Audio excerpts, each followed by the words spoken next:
దేవాలయాల్లోనూ గృహాల్లోనూ పూజా కార్యక్రమాల్లో రాగి పాత్రలనే వాడుతుంటారు. దీనికి సంబంధించి వివరాలను భూదేవికి సాక్షాత్తు ఆదివరాహస్వామి వివరించినట్టు వరాహపురాణం పేర్కొంటుంది. బంగారు, వెండి వస్తువులను దేవుళ్లకు అలంకరించినా పూజల్లో మాత్రం ఎక్కువగా రాగి పాత్రలనే వాడుతుంటారు.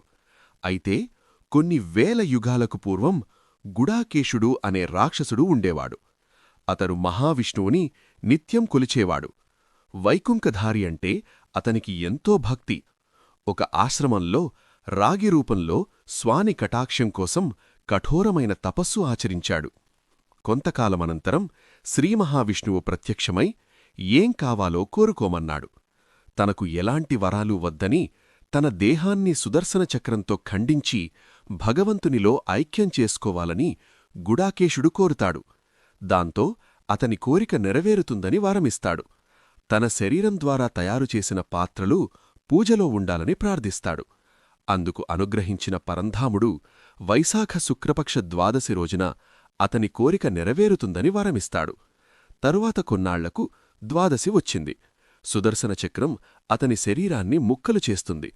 గుడాకేశుని ఆత్మ వైకుంఠానికి చేరుకుంది. శరీరం రాగిగా రూపొందింది. ఈ రాగి పాత్రలను తన పూజలో ఉపయోగించాలని లక్ష్మీపతి భక్తకోటిని ఆదేశించాడు. అప్పటినుంచి నారాయణుడి పూజలో రాగి పాత్రలకు ప్రాధాన్యత ఏర్పడింది.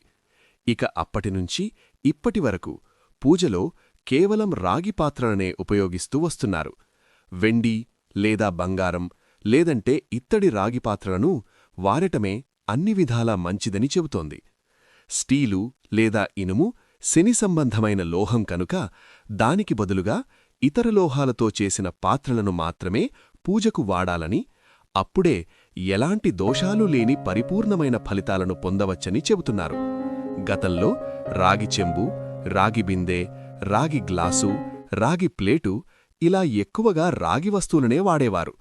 వైకుంఠం టీవీను సబ్స్క్రైబ్ చేసుకున్నందుకు వైకుంఠం టీవీ వీక్షకులకు ధన్యవాదాలు.